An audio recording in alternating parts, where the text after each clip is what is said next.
Anti-Trigger says I'm not muted. You mean you heard Sassy? Well, thank you, Anti-Trigger.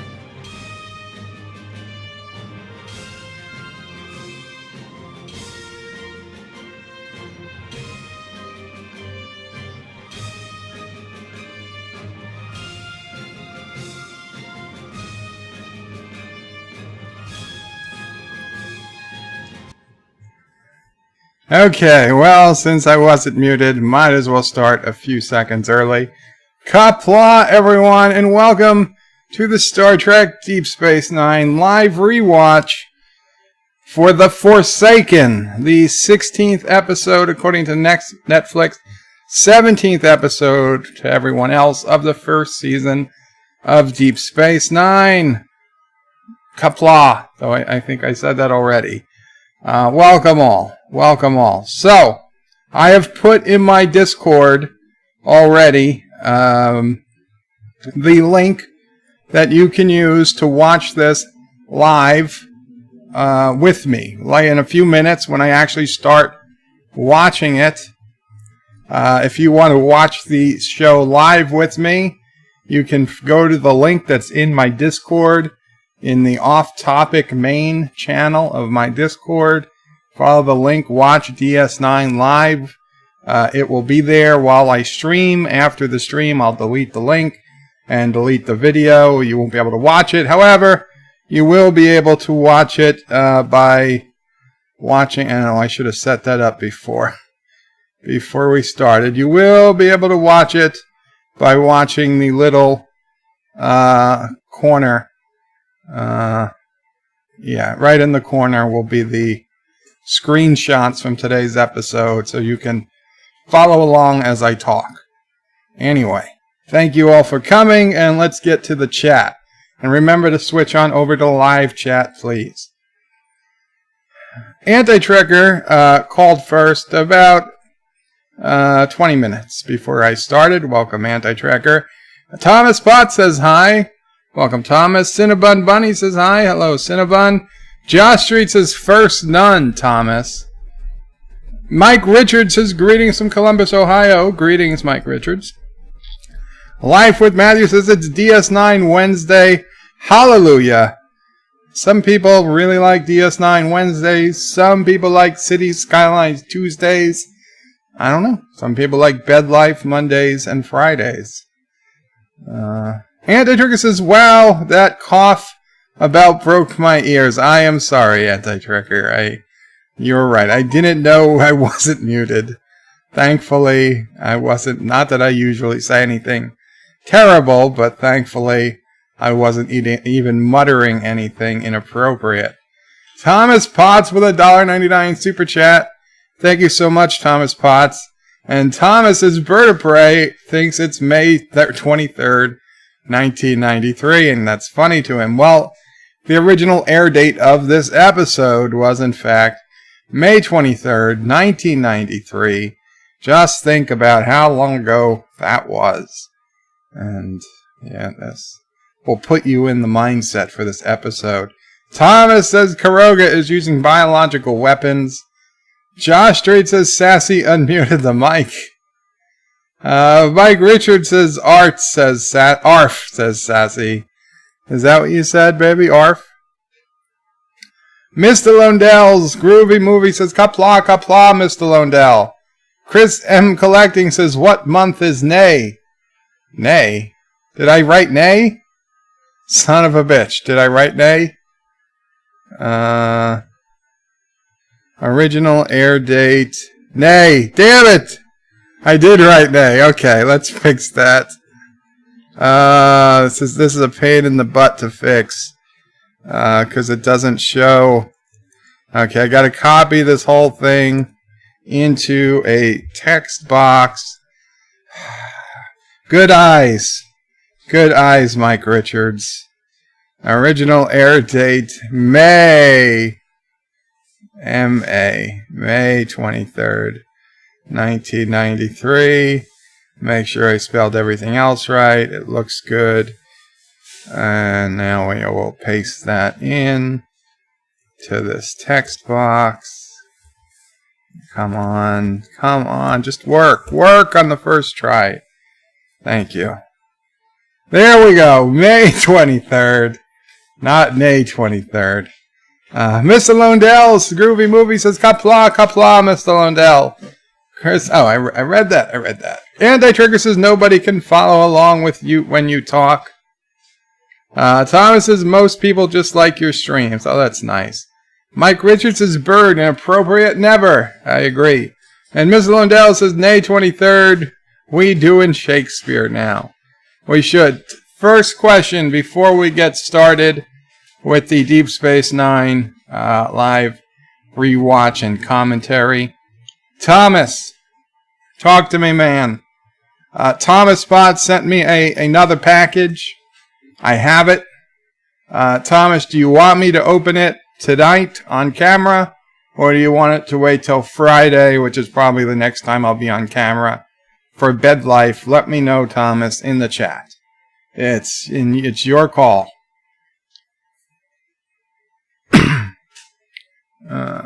John Street says, Bird, you're the only one that could air their sex tape on YouTube and get away with it.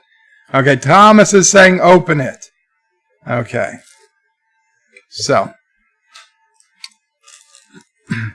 We got the scissors out. Uh-oh. Oh, what? What? Oh, Sassy. See, here's the problem. Sassy thinks every item that comes for me is a toy for Sassy. I might have to implement a rule that anytime anybody sends me something, they've got to put something in it for Sassy. I'm not gonna stab Sassy. Okay, so we'll make sure the address is on. What? You do what you gotta do. Let's say make sure the address is on this side so it doesn't accidentally get up there.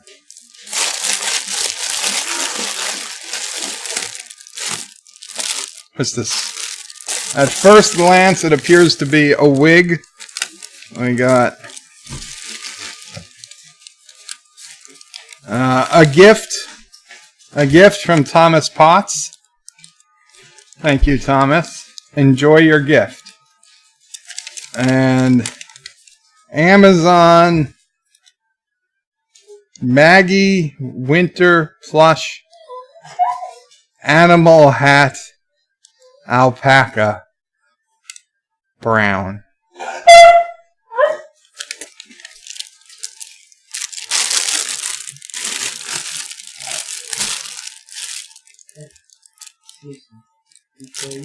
Before I do this.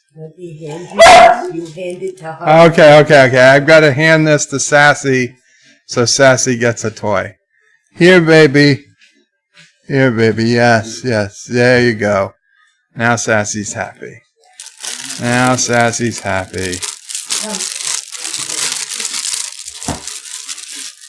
Oh, you want what's in the bag? She dropped it here. She wants what's in the bag. I don't know, Sassy. Maybe you'll get it. Maybe. Oh my God. Jesus Christ. What is this? It's got. What's this? Pigtails?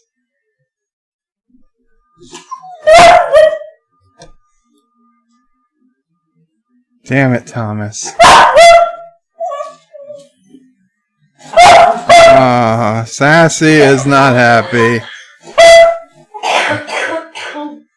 Oh boy.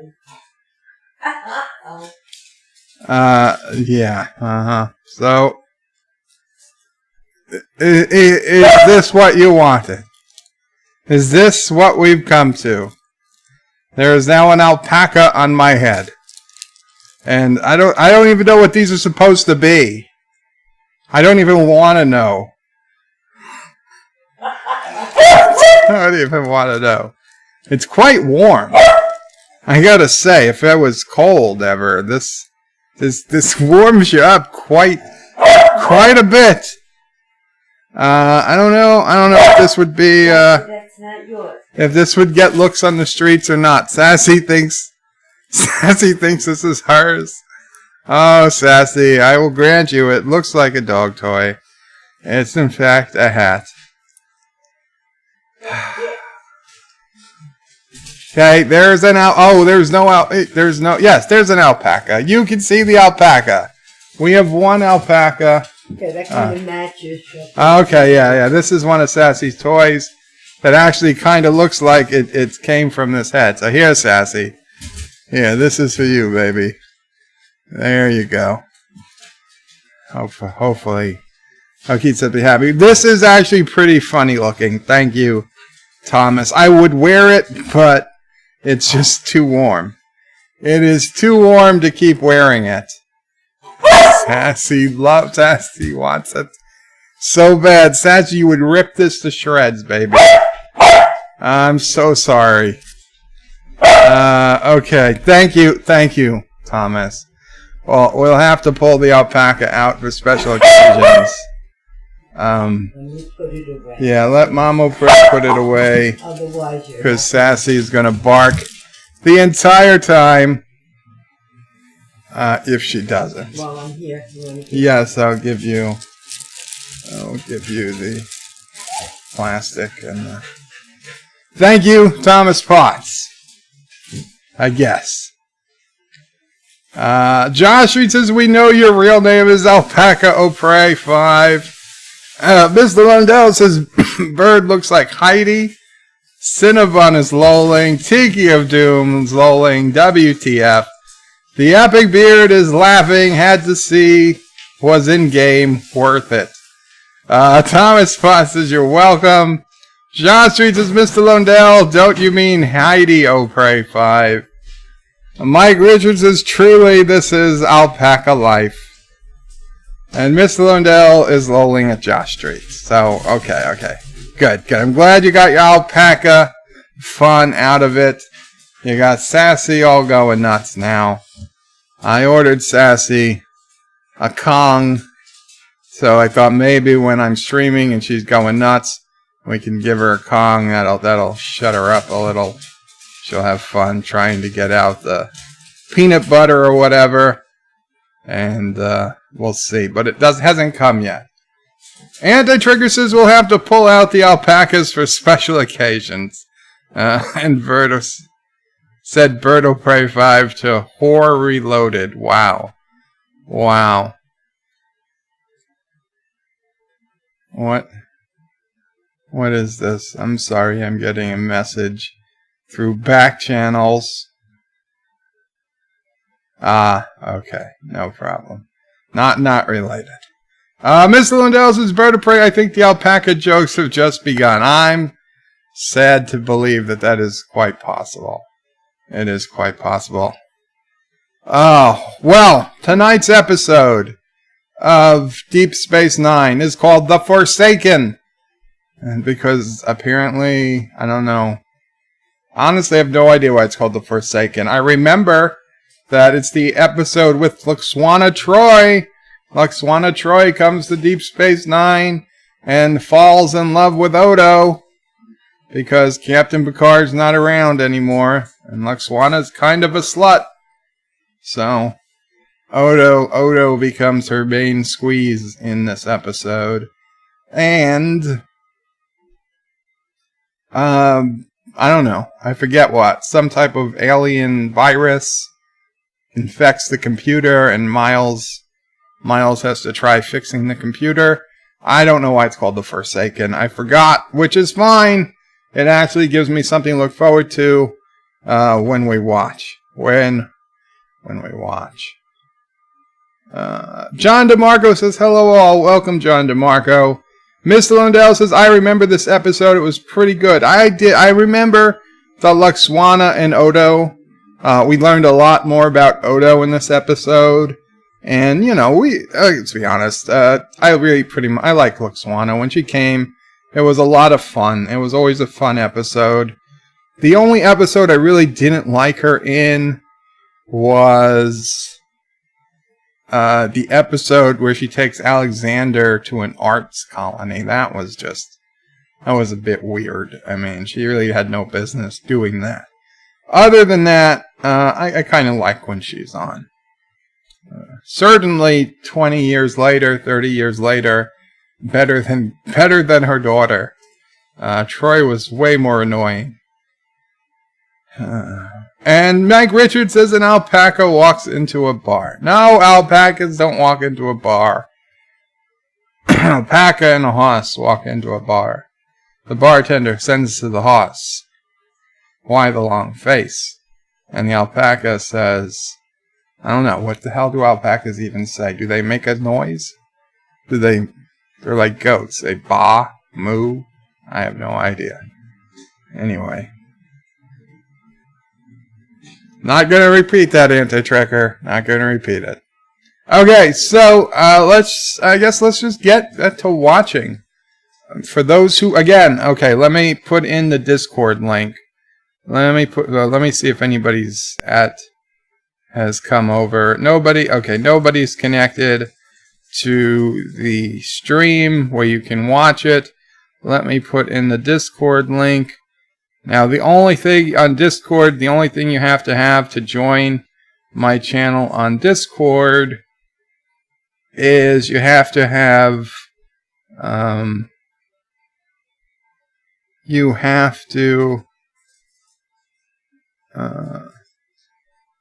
your link expires in 1 day. Okay.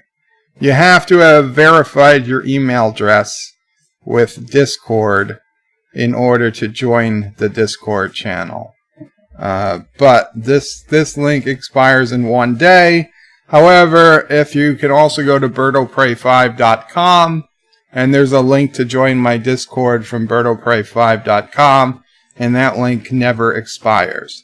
If you click on this link, you go to the channel off-topic main, off-topic-main. Right near the bottom is a link that says Watch DS9 Live, and you follow that link. It will take you to a website where you can watch me live watch the same exact video I'm watching in real time as I watch the episode. Once this stream is over, if you are catching this stream later on, that will no longer be an option. You can only watch the screenshots down in the corner to follow along. But for everyone else, if you want to watch live, feel free to. You can make comments in this chat room, but I'm not going to read those chats. If you want to chat, please chat. If you want the chats read, please post them in the YouTube chat room, and please use @birdoprey5, and I will be able to read them as soon as I can. Of course, you can always super chat. And I guess that's about it. If anybody have any questions on what you need to do, otherwise in like a minute or so we'll get started. How do you do the screenshots? Asked Thomas. It's a secret. Actually, it's I just switched. I had been using a program called FrameShots that it wasn't free, but it was really powerful. It was a command line tool, so you had to know how the Windows command line functioned, and you had to come up with this big, exe file, input file, output files, file name, number of shots, etc. And you run it, and it would take like 5 minutes, and it would output however many hundreds or thousands of screenshots, and that would do it. And you could then import those screenshots as a what I would do, I would import those screenshots into my video editor, which was Vegas at the time, and then I could drag and drop a transition between the frames so that every frame had some type of fancy transition, which was a big time-consuming mess. So what I finally recently did last week for the first time, and again this week, is I went to a program, a utility called FMMPEG, and this is another command line tool, but this basically lets you change the frame rate. So I have a copy of the DVD on the computer, So I convert that to an MP4 file. Then the MP4 file is like 30 frames per second, 29.97, whatever it is. I use FM MPEG to convert it to 1 frame every, I don't know if it's every 2 seconds or every 4 seconds, whatever I chose. So I convert it to that. So it's just a series of screenshots rather than actual fluid video. And then I play that in a video player window. So that's what you see as a series of screenshots. So the downside is that you can't get fancy transitions, but the plus side is it took what was 20 or 30 minutes of work and made it like 2 minutes of work on my part. So definitely a lot better. And John Araki with a $1 super chat. Thank you so much, John Araki. I am sorry you didn't get you know who, but hey, they can't all be Dax. And the trigger says, maybe a new holiday. Happy Alpacamas. Okay. Mike Richards gives a thumbs up. Daniel's Hot Topics is Bird of Prey 5. It is so sad that I missed Anti-Trekker's live stream, but I am still out in town. Out of town. Daniels, I'm very sorry you missed Anti-Trekker's live stream, but hey, you're here for mine, so that's good. Live with Matthews is Thomas. I figured out how to do it with FMPEG for free.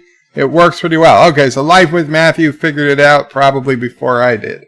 But that's what I'm using now, Live with Matthew. And John Araki with another $1 super chat. Thank you again, John Araki.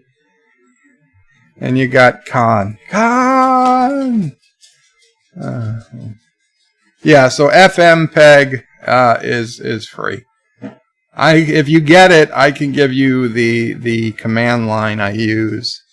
Actually, I think I still have it in my clipboard. FMPEG, yeah. So here, just for complete sake, as though that you see what we're talking about.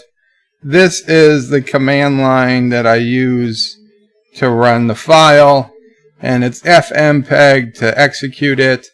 I forget what the I does. DS9 Forsaken, that's the output.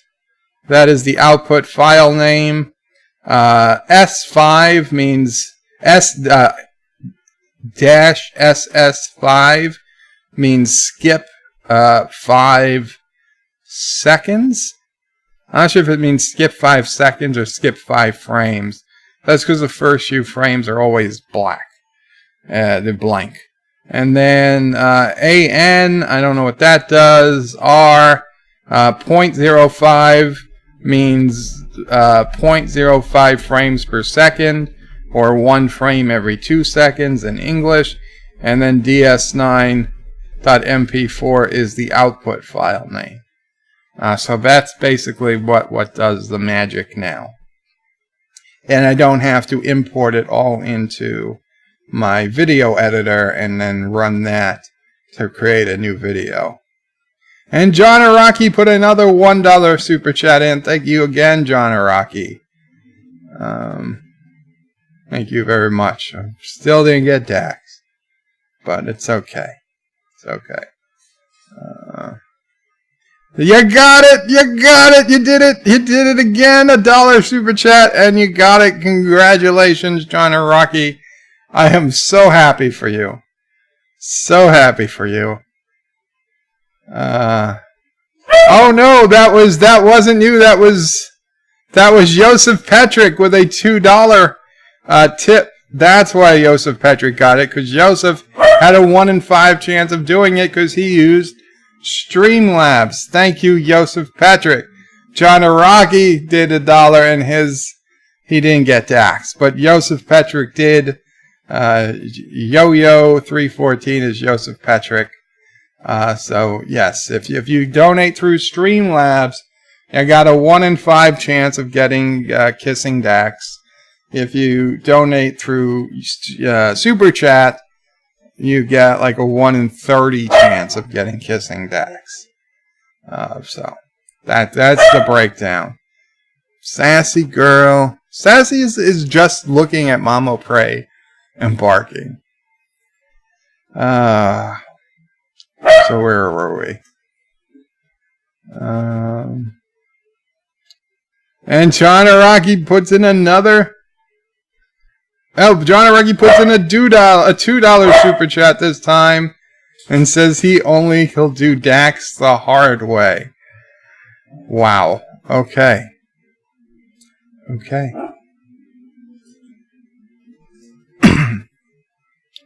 Live with Matthews is Thomas. I figured out. Oh, he did it with FM Peg. Mike Richard says the running of the alpacas. Josh reads his Planet of the Alpacas. Yes, an astronaut comes. He lands on what he thinks is an alien planet. It's run by alpacas who can speak, and they chain him up. And then he gets free, and he sees that it was Earth all along. And he's like, "Damn you, damn dirty alpacas!" And yes, that's Planet of the Alpacas. Completely original. Daniel's Hot Topics is Bird of Prey 5. 1 more month to Halloween. Well, not really. It's closer to 2 months. Halloween. 1 more month to Halloween. Silver Shamrock? Okay, I don't know what Silver Shamrock refers to, but I do know we are definitively closer to 2 months from Halloween than 1 month from Halloween. We are 1 month away from the month that has Halloween.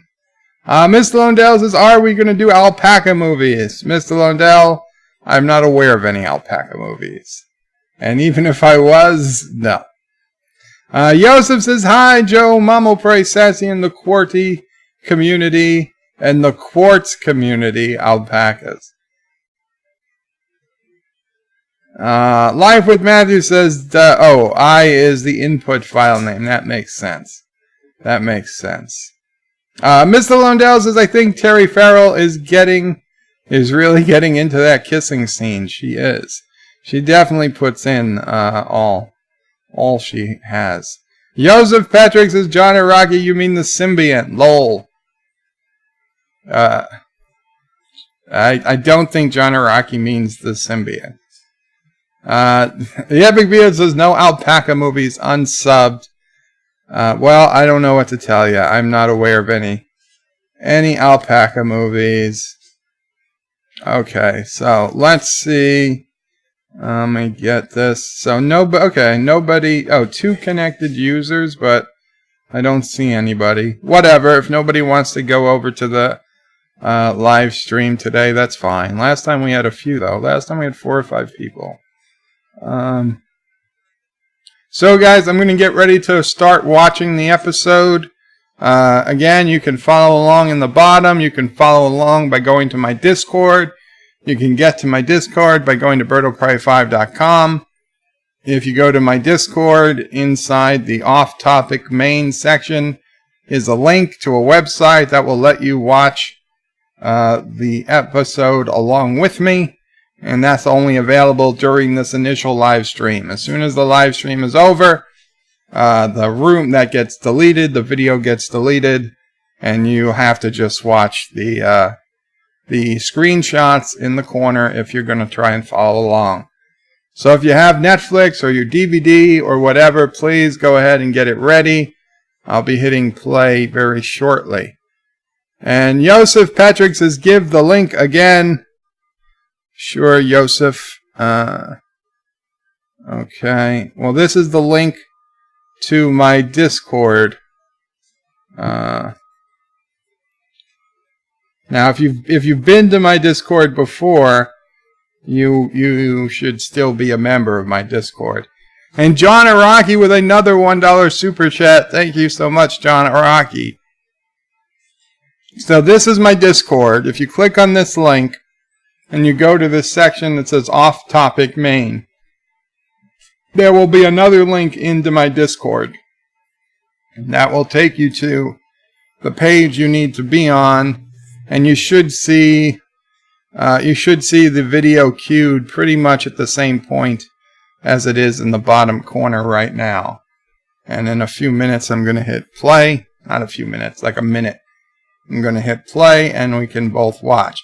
Now again, because YouTube is about 8 or 10 seconds behind, maybe even longer depending on how your connection is, you are going to hear me talking before the scene actually happens. Actually, you're going to hear me talking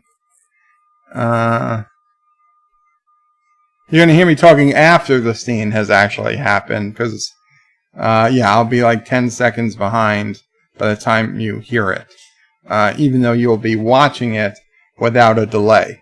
See, when we watch it at the same time, but when you hear me through YouTube, that's like around a 10-second delay. So that's just the way it is. So guys, please get ready if you're going to watch along. Queue up your Netflix or your DVD or whatever you're going to do. And in a few seconds, I'm going to hit play. And again, please remember, if you want me to read your chat from this point on, you got to use @BirdoPrey5. Otherwise, there's a good chance I will not read your chat. I guess to say there's no chance, but more than likely I won't. But if you do @BirdoPrey5 or, of course, a super chat, then I will read it. And Vio Mike says Hulu has DS9 too, and he also says howdy folks. Well, very cool. So you can go to Hulu as well. I think Amazon Prime has it also, to be clear. And CBS All Access certainly does. So you can go to any streaming site. I mean, you can go anywhere you want to watch it. I just use Netflix because it's my default. Okay, guys, so I'm going to hit play, and I'm going to start the countdown. Now, again, if you're watching with me, as Yosef appears to be, you don't have to do anything. But if you're watching on your own computer, you're going to want to hit play when I count to 0, or when I say go. So 5, 4, 3, 2, 1, play.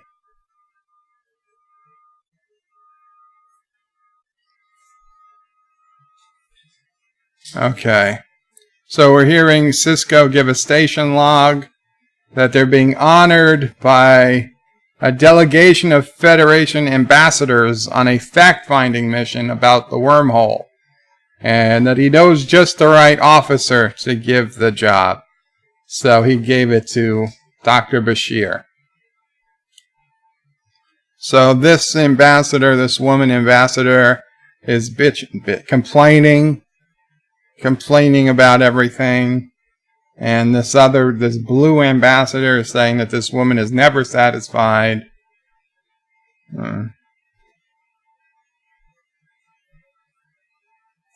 So the ambassadors are all full of themselves. And so basically Bashir was given orders to keep these people away from Commander Cisco at all costs. And of course the ambassadors want nothing more than to see Commander Cisco. Now it looks like we got a Vulcan ambassador too. Now, so Bashir was saying after that long trip, he was hoping that they would stop by a holosuite, and apparently the ambassadors have equated holosuites with disgusting Ferengi sex programs. Because I guess they've never heard of holodecks on, Galaxy-class cruisers and wherever else Starfleet has holodecks. Miss Lundell says, sounds like a job they'd give a junior officer. I think that would have been too much of a slight. So now we hear Lwaxana Troi saying, it's gone, it's gone. And so Bashir gets up and says that somebody brushed against her and it was taken. So Quark comes over, and Bashir says somebody stole her latinum brooch. Now, latinum is a liquid, so how can she have a brooch made out of latinum? But whatever, we'll forgive. So Quark is saying house rules, we're not responsible for lost merchandise. And Lwaxana assaults Quark by taking him by the ear, because we know Lwaxana has had a long history with Ferengi. And Lwaxana do not hold the Ferengi in high regard. She was kidnapped by one, her and her daughter, their clothes evaporated during the transport process. You could say, by all accounts, she was being held as a sex slave, even to the Ferengi. And yeah, so she has every reason not to really like Ferengi. But she did just assault Quark. Of course, Odo comes over. He doesn't care about the assault. But Odo's saying, well, you're Betazoid. Can you detect if anybody feels guilty? She looks around the room. She said, no, but I can't read. Betazoids can't read Ferengi.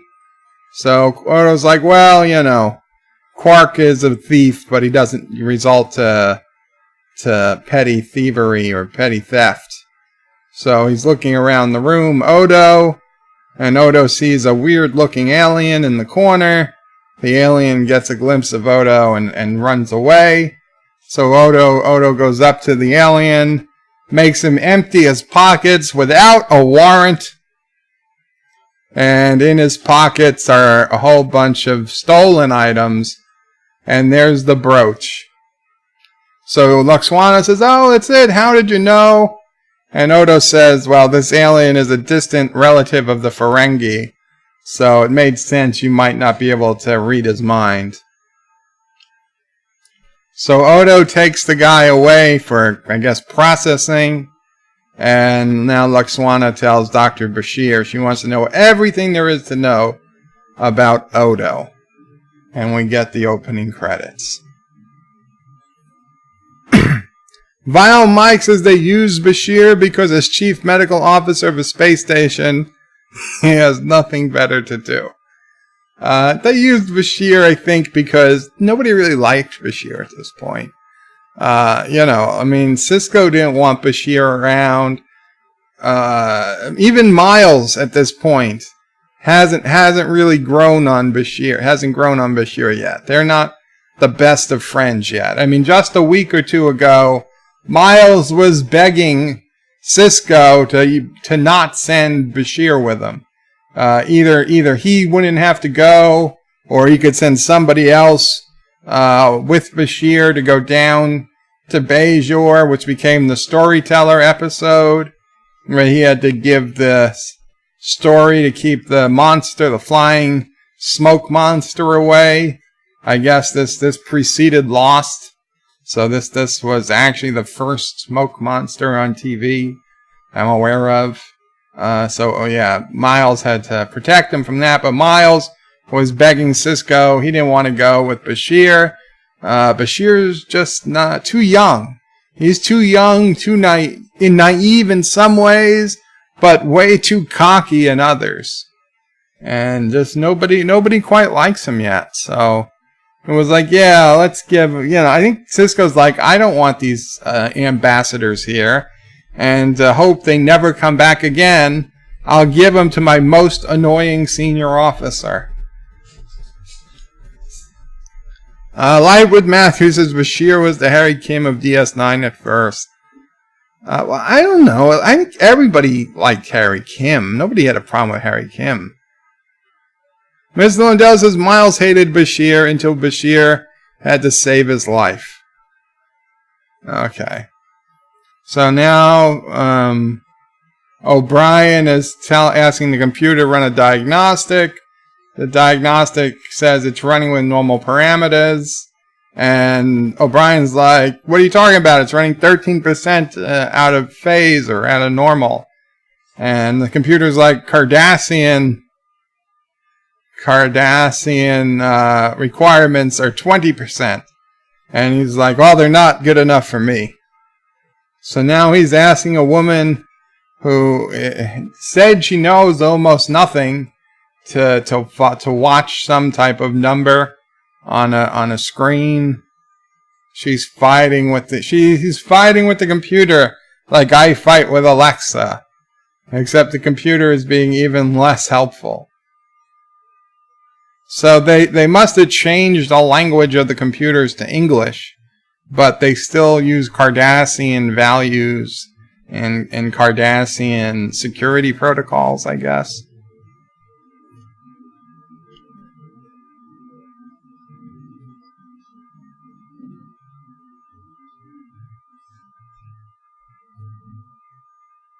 So the computer shut down something, and O'Brien's getting pissed, and Cisco comes out. It's like, relax.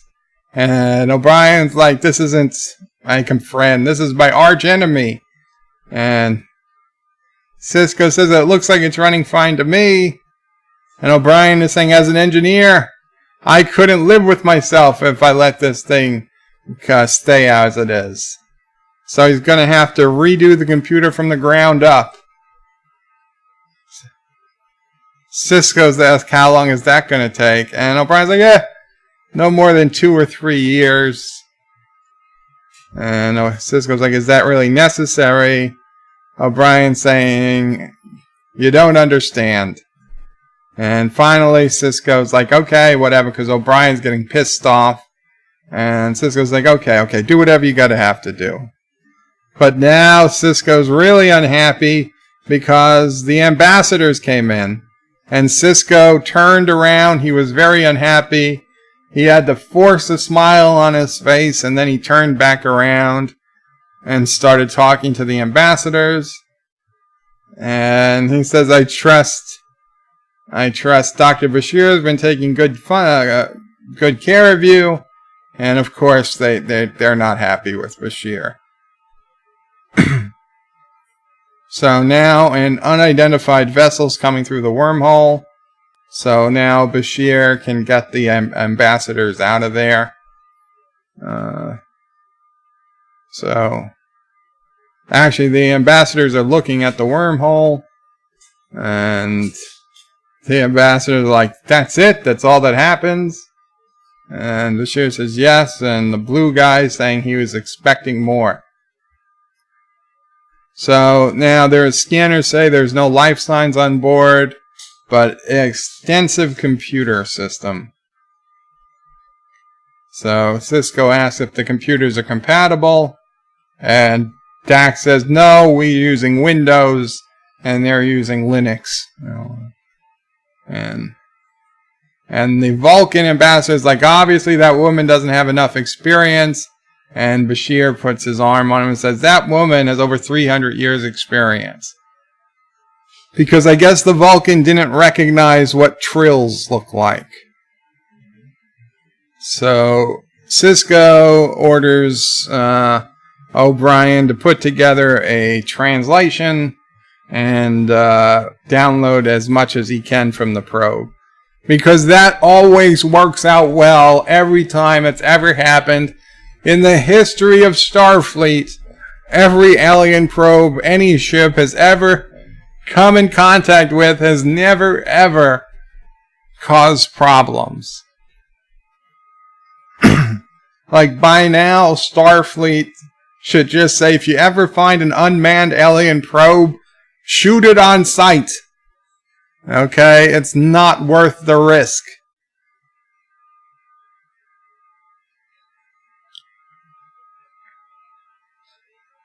So Odo's in his office, chirping away.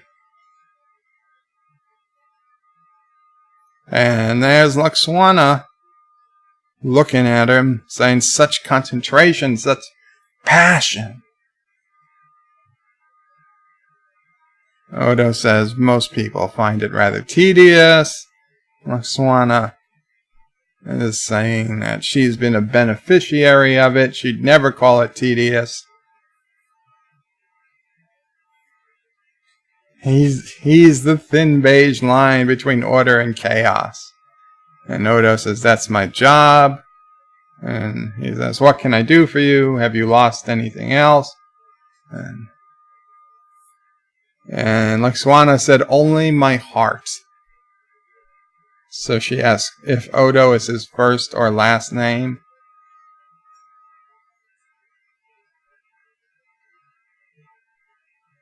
And he said, so I can just call you. And she says, Odo. He says, Odo. And now she's coming in on him. She's like, has a certain musical quality. Rolls up the tongue. Odo doesn't know what to do. Lwaxana says, I understand you're a shapeshifter. I've never been with a shapeshifter. And Odo doesn't understand what that means. And Lwaxana says, I heard you're the only one of your kind.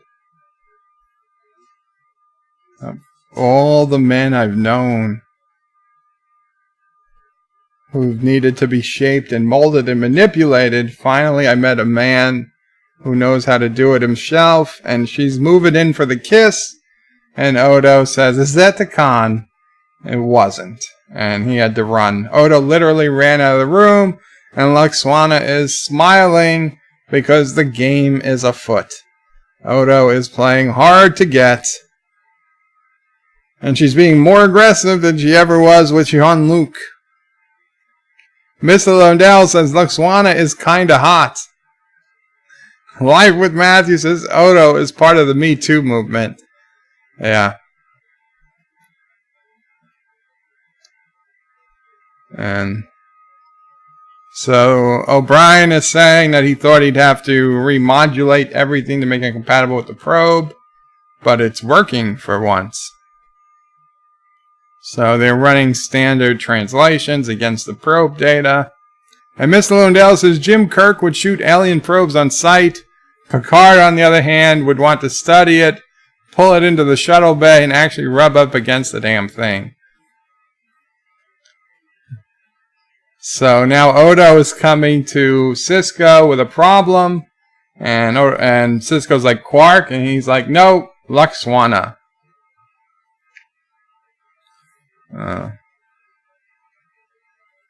So Odo is saying she's grateful. And so Cisco's like, so what's the problem? And Odo's like, because the manner. She seems interested in him. And so Cisco's like, what's wrong with that? And Odo is saying, well, she's very aggressive. And Cisco says, I see. And now Cisco is saying, have you thought of letting her catch you? You know, and Odo's like, I have 6 pylons that need security sweeps. I don't have time for romantic interludes. Yeah, Odo, keep telling yourself that, Odo. We know the truth. Odo's saying that he doesn't understand why solids engage in such mating rituals. Procreation doesn't require changing how you smell or writing bad poetry. It's all irrelevant to him. Oh, Cisco's like, sorry to hear it. But Odo would appreciate it if Cisco would do something about her. So Cisco's like, you can deal with thieves and killers, but not one Beta Z woman. And Odo says, well, he understands thieves and killers. Cisco says, I can't help you. And Odo's saying, I'm just trying to avoid a diplomatic incident. And Cisco's like, well, you're going to have to handle it yourself.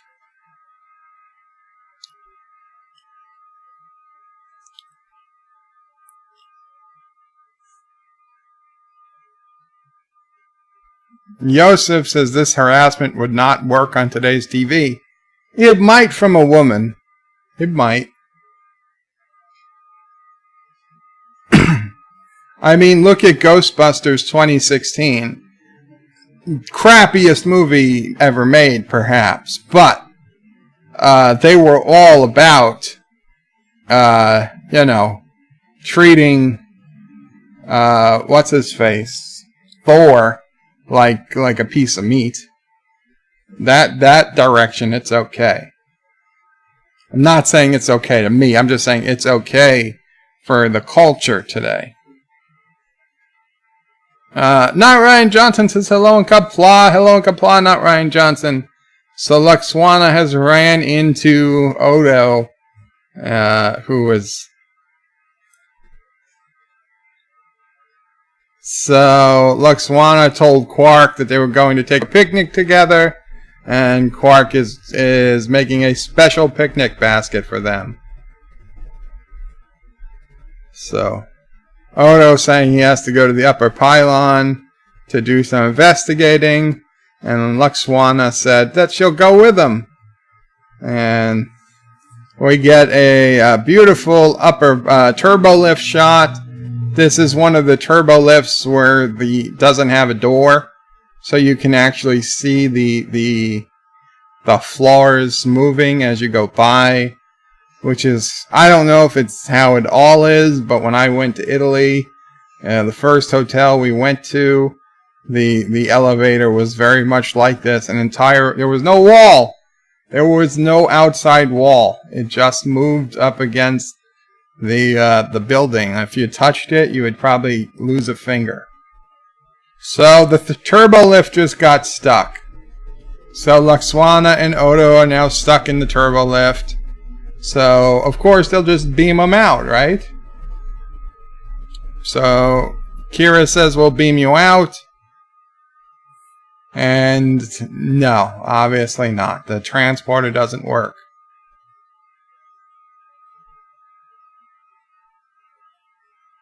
So they say the transporter's down too, but don't worry, we'll get it repaired right away.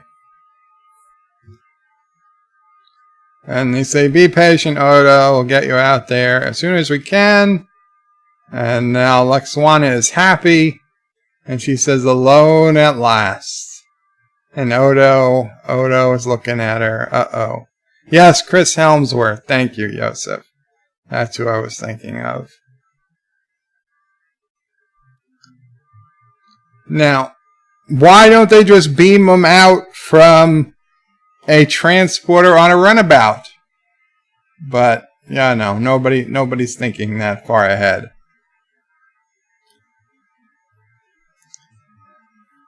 So the computer's saying there's nothing wrong with the computer or the runabout. And O'Brien said if they were on a starship, they'd rerun the power through EPS conduit.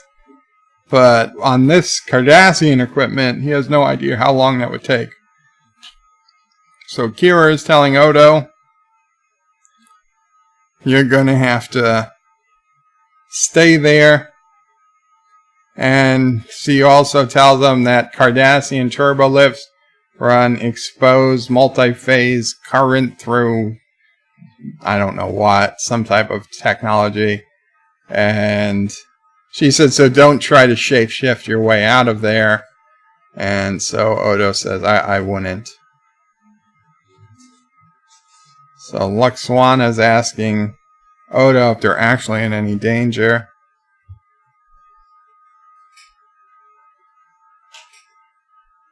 So Lwaxana wants to take the opportunity to get to know each other. And Odo wants to sit quietly. Stand quietly. Really. I mean, I guess Odo knows he can do better, but it's going to take a long time. And Lwaxana is like, she's always been attracted to quiet men.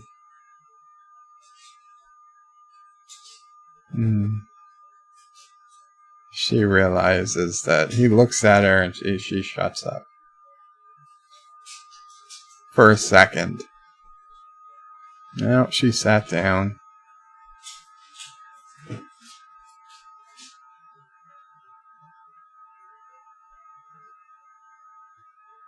Lwaxana is telling Odo, I don't think she can.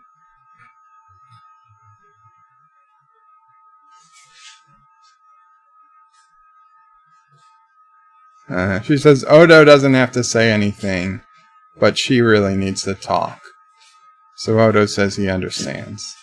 And he sits down now with her. There's nothing to be afraid of. Lwaxana said, no, of course not. Things could be much worse. Odo says, really? So now she's telling the story about when her and her daughter were trapped in a Ferengi cargo vessel.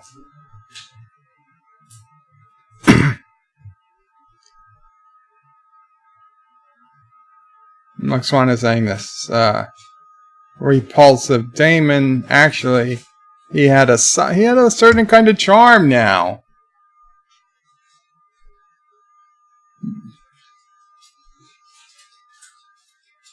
She said, but he had his passion for her, so he wasn't all bad.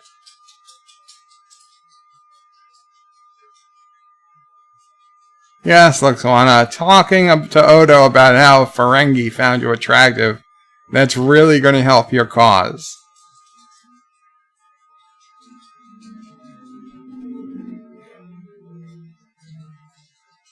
It was totally a matter of expediency when she made love with him. I must have missed that in the episode. Miss Lindell says, bird of prey, if they beamed them out from a runabout, there'd be no reason to learn something about Odo. Very true. Very true.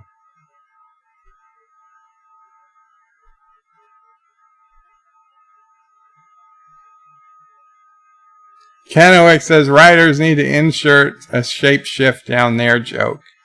I thought that would be addressed at some point.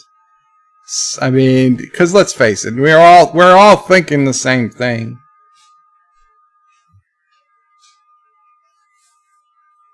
So Bashir is telling Sisko that these people are the ambassadors of unhappy.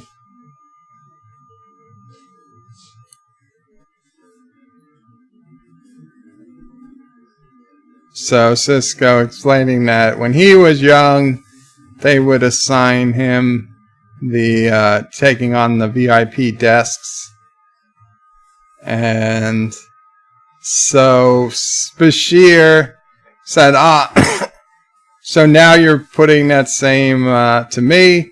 And he's like, yeah. So Bashir asked, so Commander Sisko, may I ask how it is you graduated from being in charge of all the VIP guests? And Sisko flat says, it was the day I hit one. He said it was a simple misunderstanding. And he tells Bashir not to hit anybody. A $5 super chat from Not Ryan Johnson. All future Turtistan super chats must be submitted through Karoga. Excellent, Not Ryan Johnson. Thank you so much. Thomas, you other Turtistanis, you all heard it. You submit the super chats to me. I will pass it on to Anti-Tracker minus a small, large transaction fee.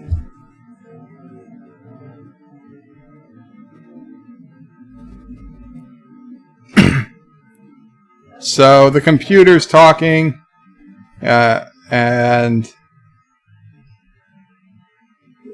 O'Brien is saying he could hear something, a change in the voice of the computer. It's not the same attitude.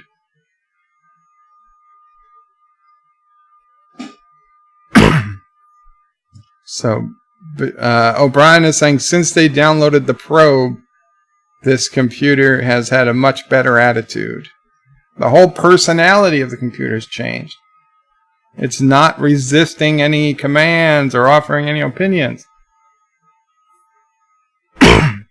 And there's one other crazy thing he's afraid to mention. Every time he leaves, something happens to bring him back to the computer. The turbo lifts, the transporters. He was working on the transporter pad, the comm lines went down. It's almost like the computer doesn't want him to leave it alone. And he's like, you're making the computer sound like it's a child.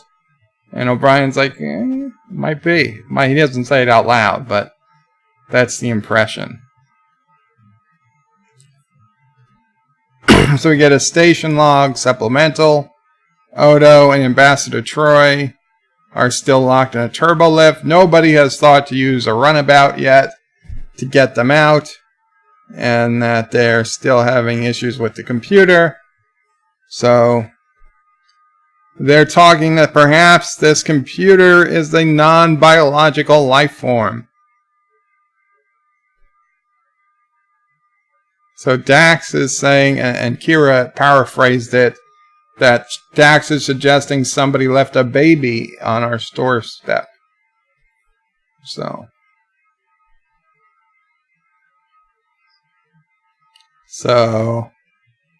Dax is saying we've seen no evidence it's sentient, and Kira is saying it's more like a stray puppy. How many puppies do they have on Bajor? Because I've never seen one.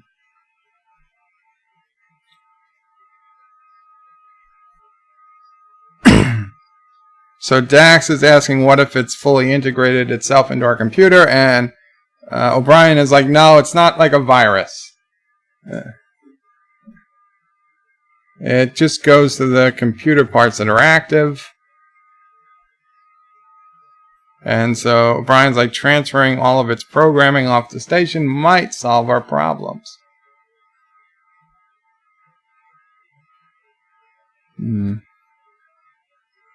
So Cisco asks how long has it been since we've heard from Odo.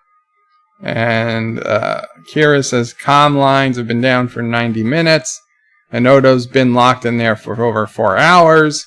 And so Cisco asks, do we know when his regeneration cycle is? Kira has no idea, but he's got to get back to his bucket to regenerate. Technically not, but... Josh Street says, sorry not Ryan Johnson, I'll stick with running my Turdistani super chats through Switzerland. Like always.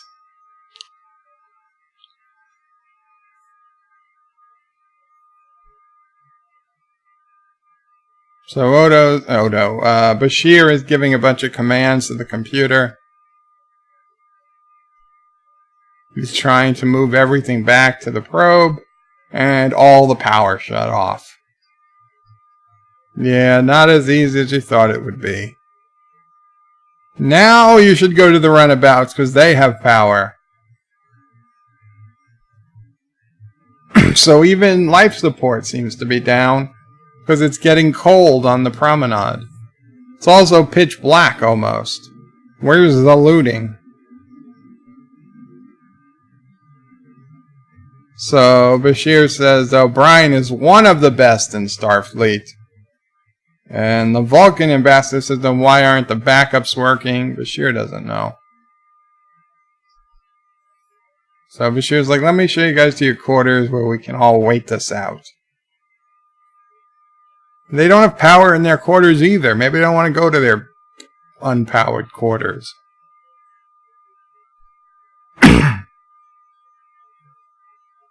So Lwaxana says enough about her. She wants to hear about Odo. Odo's private guy. So Lwaxana asks Odo if his hair is real. He says it's real in that it's him, but it's not real hair. It's a lot like Donald Trump would answer. I'm sorry, I had to go there.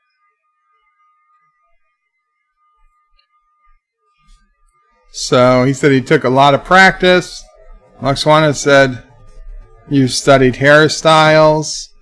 And Odo says that he mimicked the hairstyles of the Bajoran that was assigned to study him. And so now Lwaxana is finding out that he grew up in a laboratory. Although Odo is saying he didn't grow up as he thinks of it.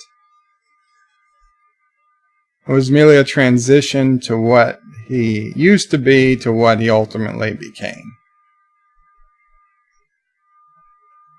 And Swana says it sounds very lonely.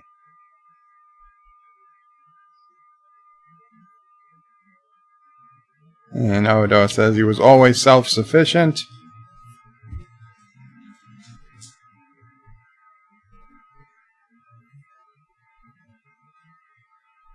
Odo's trying to get ops again. Odo's beginning to panic.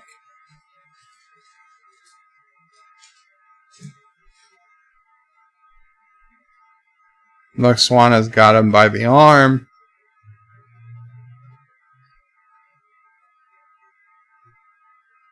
She's saying, if it bothers you to talk about this, Odo says not at all.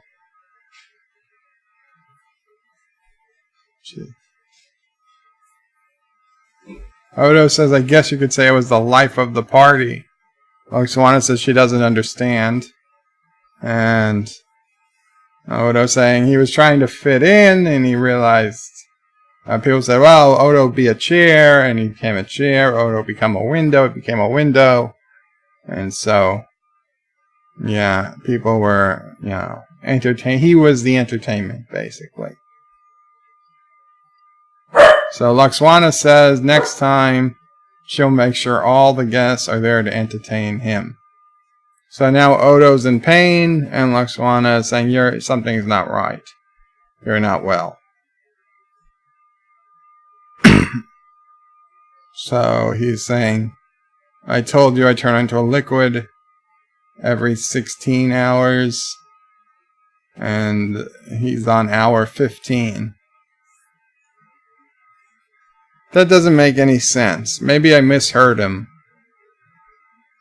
Because he certainly doesn't have that pain every time.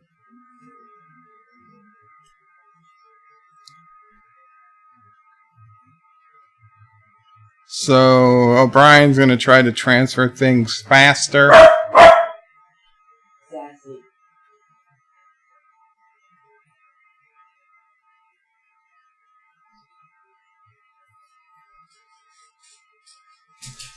So now Cisco and Dax and everybody's giving the computer really, really difficult tasks to really slow everything down, while the Bajoran woman is pulling things out of the computer to slow it down even further.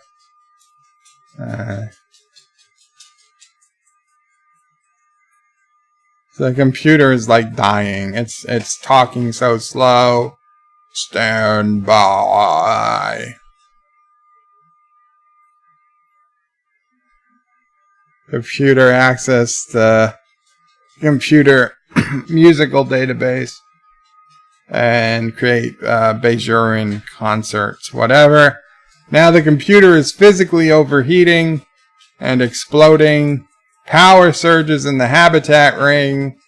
So if you give the computer too much to do, it literally explodes and you get giant fires in the habitat ring.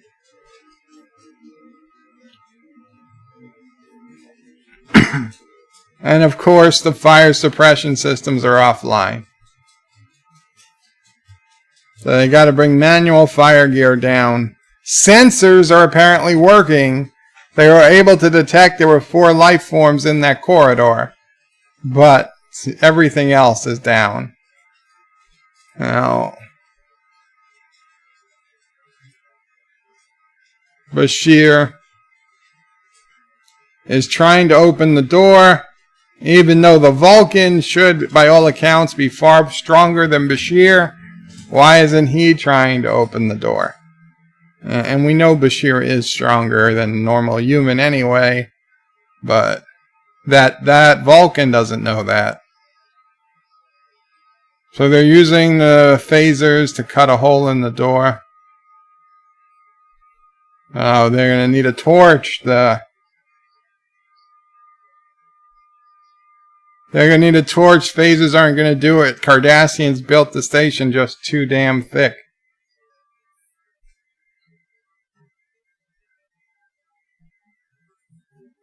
So Dax is saying this thing just doesn't want to leave like a scared puppy. And Brian's like, we have no long how long it's been flying through space. Maybe years. He had a puppy. If he had to lock up the puppy, he'd scratch forever and want to come out. He says, pups don't like to be left alone. They want attention. And Dax is like, and it's certainly getting a lot of it. And O'Brien's like, so it's no wonder it doesn't want to leave. It's getting attention. So O'Brien's saying everything we've seen that this thing wants to be where the action is. So they need to separate it from what it thrives on. We've got to do the exact opposite. So O'Brien tells Dax he's got to build a doghouse. So now Odo is like in a lot of pain, crying almost. Odo to Ops, nobody's going to answer. Odo just turned to liquid, it's okay. So Lwaxana tells Odo to turn around. And he said he can't, it's beginning. So Odo says nobody's ever seen him like this before. And Lwaxana said not even the scientist. And he said no, that's different. That was only research to him. And Lwaxana is saying you don't have to be ashamed with her. And Odo is saying he's not ashamed. It sounds like he's ashamed. So Lwaxana is saying, how can I make it easier for you? Odo saying you can't, I'm fine. And we get a shot from the front, and he's not fine. His face is all messed up. Oh, Lwaxana passes Odo her hair. He's like, what's that? She's like, my hair. So you see, she doesn't have the real hair. And Lwaxana tells Odo nobody's ever seen her like this. Odo's like, why? It looks fine. And she says it looks ordinary. I never cared to be ordinary. And we never knew Lwaxana was wearing a wig.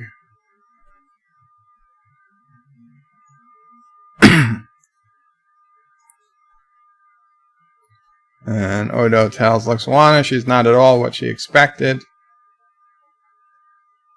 Lwaxana says nobody's ever paid her a greater compliment. Of course, Lwaxana's hair is like jet black. So it's definitely colored.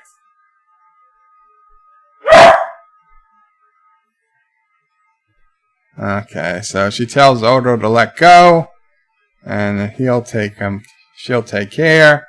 So Odo turns into a liquid, and the liquid doesn't rip nor go through her dress.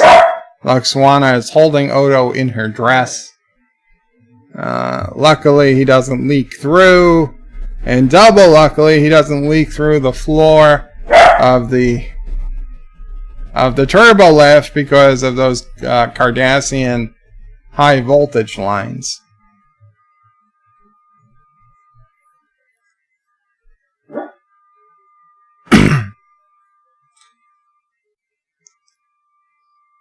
So O'Brien is rerouting a bunch of computer programs, trying to get this thing. Yes, Joseph, I do wear a balding cap. That's true.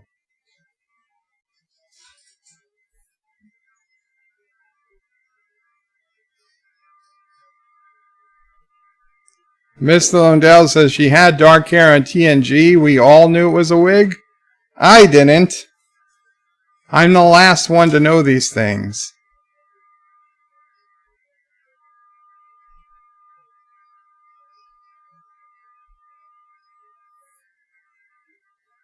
So they're trying to cut into where the fire was. And the fire's out. And Kira thinks they're all dead and says we better advise Starfleet Command. But no, Bashir got them all in the Jeffries tube at the last second. And now the ambassador is okay with Julian. And they're all happy with Julian. They ask, are you okay? And everybody says, thanks to Julian, I'm okay. And the Vulcan says the doctor was amazingly calm and rational. We'll be putting him in for accommodation. And so Sisko says nice work to Dr. Bashir. And Bashir said he's just in the right time at the right place. So everything worked. They got the stuff out with the computer. Odo and Lwaxana are out. Lwaxana said thanks for the wonderful time. The only thing that really matters is the company.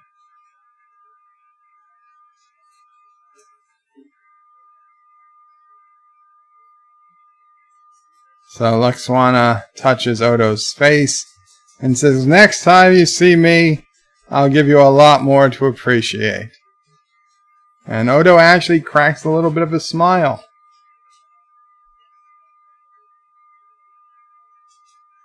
So Sisko wants to know how did he beat the thing in the computer? And O'Brien's like, I didn't. So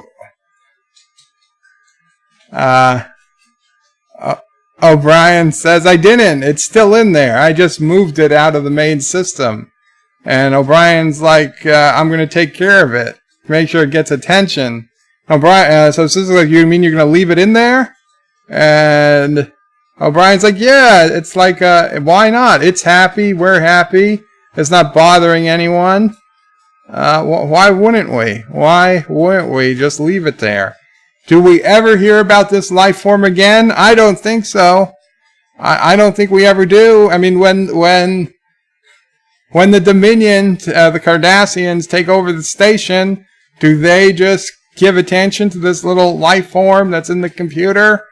I don't know. I think this is like the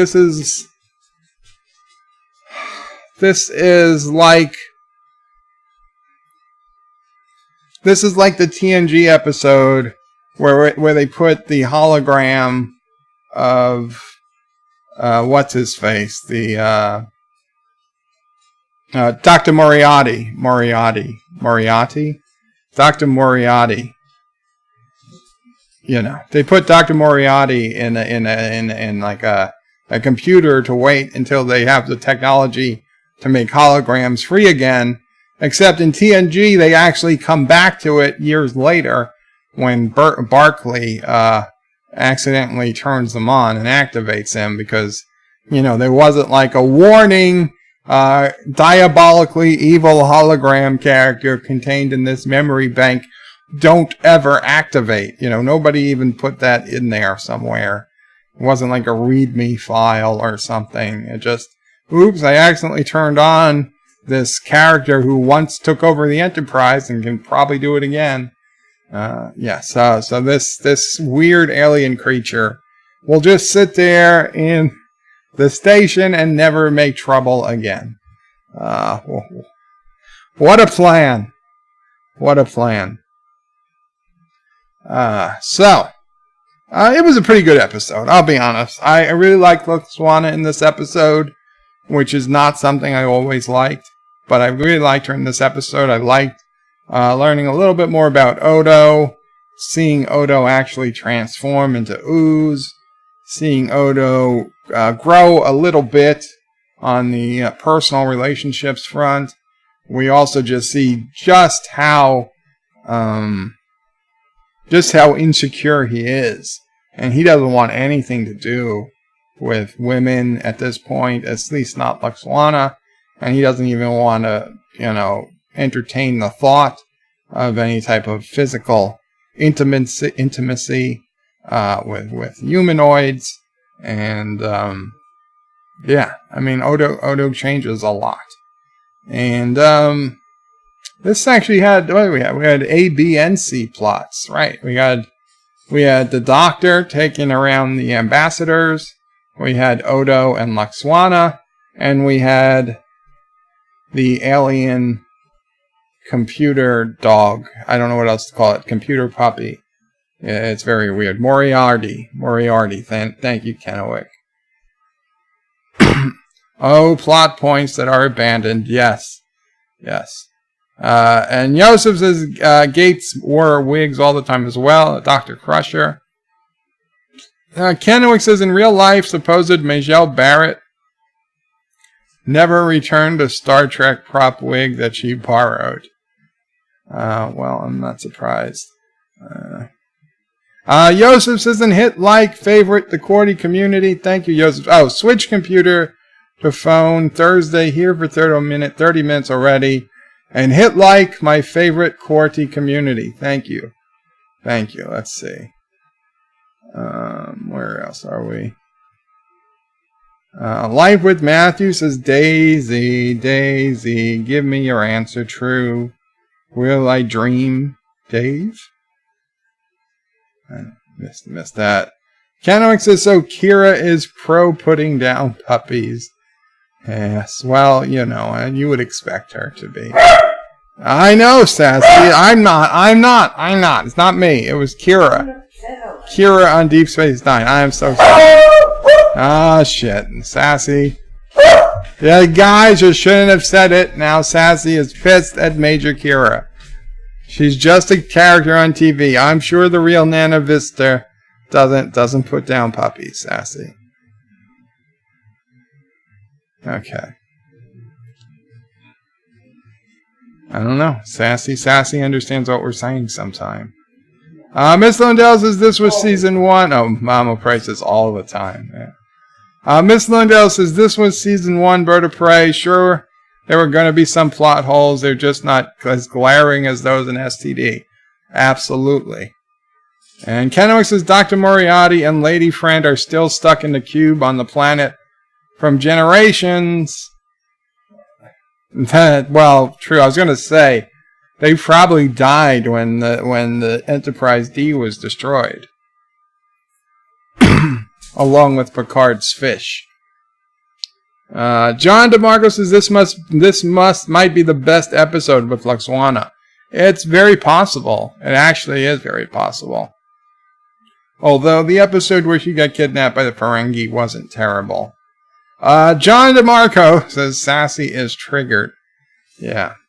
Joseph Patrick says Nana Vista played a dog psychologist in one episode on Castle. Interesting. So yeah, Sassy, it's okay. It's all good, baby. So I rate this as a pretty good episode. On the DS9 scale, overall, I'd say this is a 6.5. Well, a 6. We'll put it a 6. 6.5 might be too generous. A 6 is still pretty good. The 6 is a pretty good episode. Certainly better than last week's. Not as good as the best of the best, but it's a good episode. I don't mind watching it. It was one of the more fun episodes. I really enjoyed all three. Well, I enjoyed 2 of the plots. The ambassadors and the Lwaxana Odo plot. The computer, the probe from the Gamma Quadrant that we never hear of again that sends an alien puppy dog into the computer system. It was just tech babble and bullcrap, and O'Brien running a whole bunch of diagnostics, which is something we rarely ever see O'Brien doing. Usually O'Brien is manually fixing things when things are going wrong. So I'm glad he doesn't get caught in that trap of just always running diagnostics and rerouting things and not actually physically rerouting things in that respect. But yeah, it was a good episode. It was a good Alan Moraine. No, it's not Alan Moraine. No, we're not singing Alan Moraine. So next week is, let's see, what episode is next week? Let's see.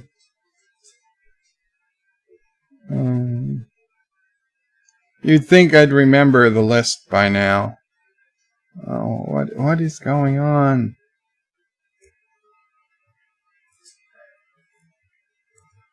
Come on, Netflix. Netflix is screwed up. There we go. So next week is Dramatis Personae. Kira protests when Cisco allows a Valerian ship to dock at the station. I have no idea what that's about, I'll be honest. We'll see. We'll see when we get closer. Alpacatrin. No Alpacatrin then. No Alamarain. Thank you again, Thomas Potts, for the alpaca hat. Maybe that will be my Halloween costume. Alexa, order alpaca toy. No, cancel. Sassy heard it, and she's coming. I think I can't say the A word, either A word. Sassy hears alpaca. She thinks something's coming, a toy for her. So guys, thank you so much for coming. Tomorrow, I'm not sure what I'm going to do, honestly. I don't know if we might do Space Engineers. If the game is running good, I'll try and do a Space Engineer stream sometime starting between 2 and 4 p.m. Or, I don't know, City Skylines. If Space Engineers is buggy at the time, maybe I'll do City Skylines or what. I'm not sure. I'm still working on getting out my top 5 TOS episodes videos. I'm almost to the point where I got in all of the TOS footage.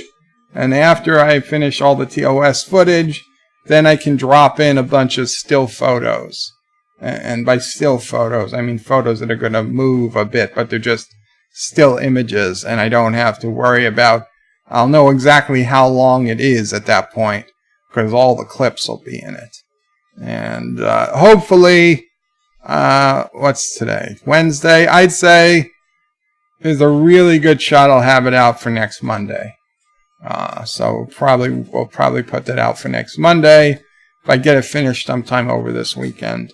So be on the lookout for that next week. That's going to be a lot of fun.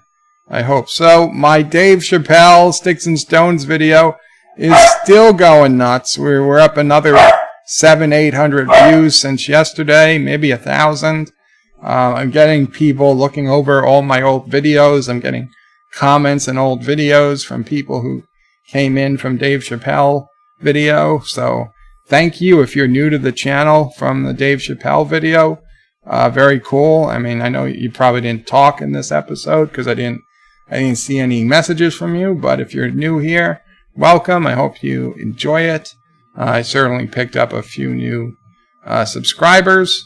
And also, I mean, in the off chance somebody is here who is not watching Anti-Trekker's stream, if you go to antitrekker.com and click on the Space Engineers Forum, Anti-Trekker started a contest, and you can go to the forum and you can watch Anti-Trekker's latest video. But if you go to the forum and you put in the Space Engineers Forum, there's a thread called Contest. In the contest thread, if you put in a reason why you would make a good addition to either the Turdistani or the Kuroga faction, Anti-Trekker is going to pick 2 winners, and I am going to pick 2 winners to each receive a free copy of Space Engineers. Now, you're not under any obligation to actually join the faction that you write about, right? So even if you have no intention of joining Kuroga, because I know everybody wants to go to Turdistan, because Turdistan has all the fun, fancy stuff, and they have the big space base, and Kuroga is more down to earth, literally. We're down to earth, and we have a more modest base. So I get it, but You gotta, if you're pro Turdistani in your comments, then Anti-Trekker will be picking 2 people, and if you're pro Karogan, I will be picking 2 people. But if you do get picked, you can then switch sides, or you can go independent. You don't have to go to the side that you talk about, but it would be appreciated, especially if you're going to Karoga, which is, let's face it, it's the better faction. Anti-Trekker calls me a dictator, but I have it on first-hand knowledge that a member of Turdistan has been calling for free elections in Turdistan for days now, and Anti-Trekker is refusing to hold elections in Turdistan. So he calls me a dictator, but he refuses to have an election because he wouldn't win. So Turdistan is a nation of hypocrites, which is even worse than being a nation of Turdistanis. So it's ridiculous. Ms. Lundell says alpacas in space. If we had alpacas in space, the movie, we'd be watching it right now. John Street says, Thomas, get ready for hunting Bird of Prey 5 tomorrow. John Street says 2 alpacas and a bird of prey. Thomas says, this is your only warning. Surrender now, Karoga. No, why would we surrender? Turdistan can't fly through gravity. John Street says, no, we all want to join the almighty Cinnabon and Wesley side, but they do not want us. Well, that's the side you can't join. You could do the vile ones. I think they're accepting. Cinnabon says, anyone can join me. Shh. No, Cinnabon, no.